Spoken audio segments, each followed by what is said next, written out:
Kunjungan Presiden Jokowi ke Australia pada 3 Juli kemarin membawa tujuan besar, khususnya demi mencapai cita-cita Indonesia menjadi pusat pengembangan kendaraan listrik dunia.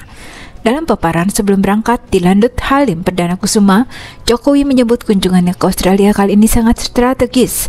Pasalnya ia akan mengikuti rangkaian Annual Leaders Meeting 2023 bersama Perdana Menteri Anthony Albanese. Jokowi juga akan bertemu Gubernur Jenderal dan para CEO di Australia yang telah dan akan investasi di Indonesia.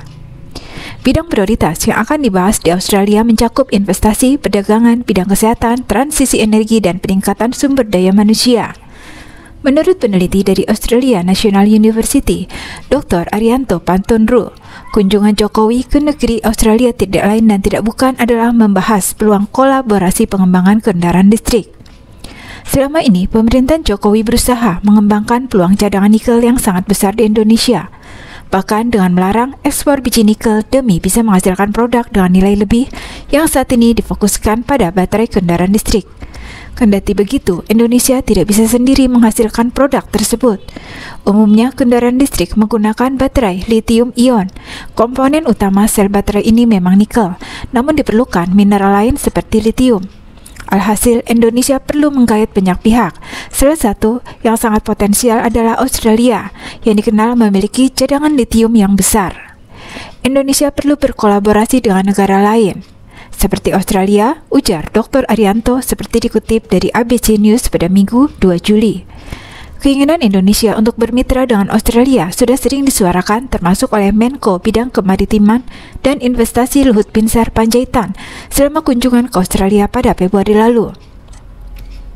Kami sadar, cita-cita menjadi raja baterai kendaraan listrik dunia bukan hal mudah, maka dari itu perlu memiliki mitra kerjasama yang saling percaya dan mendukung, memberi masukan dalam mewujudkan regulasi yang lebih baik, kata Luhut di akun Instagramnya ketika itu. Indonesia ingin terus memperluas keberadaan kendaraan listrik di tanah air, termasuk memperluas produksi kendaraan ataupun baterai, dengan visi menjadi raja baterai kendaraan listrik terbesar di dunia. Maka Indonesia kini melakukan banyak langkah baru kerjasama dengan Australia. Kerjasama Indonesia-Australia yang jadi fokus pada kedatangan Jokowi adalah rantai pasokan, sosial, environmental, dan governance serta pengembangan tenaga kerja terampil yang membidik pencapaian industri baterai serta mineral penting lain untuk memberi nilai tambah yang tangguh dan berkelanjutan di kedua negara.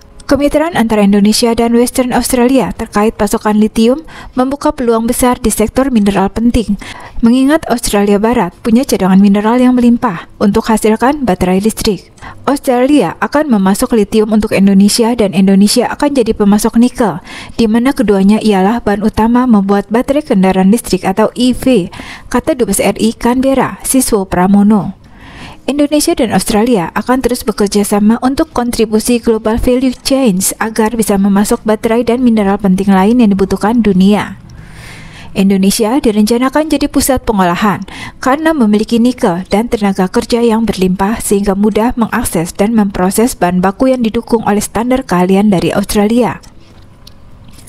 Penandatanganan MOU untuk memasok lithium Indonesia dan nikel Australia ini sangat penting untuk menangkap peluang dan mempertemukan pihak di sektor kritikal mineral serta pihak yang mendukung pembiayaannya untuk mendukung kerjasama yang lebih konkret, pungkas Menteri Airlangga. Acara kemudian dilanjutkan dengan kegiatan dialog tingkat tinggi tahunan di Perth, Australia pada September 2023 mendatang. Presiden Jokowi menegaskan baterai EV akan jadi kekuatan besar untuk Indonesia. Produsen otomotif kendaraan listrik global akan mengincar baterai EV buatan Indonesia ini.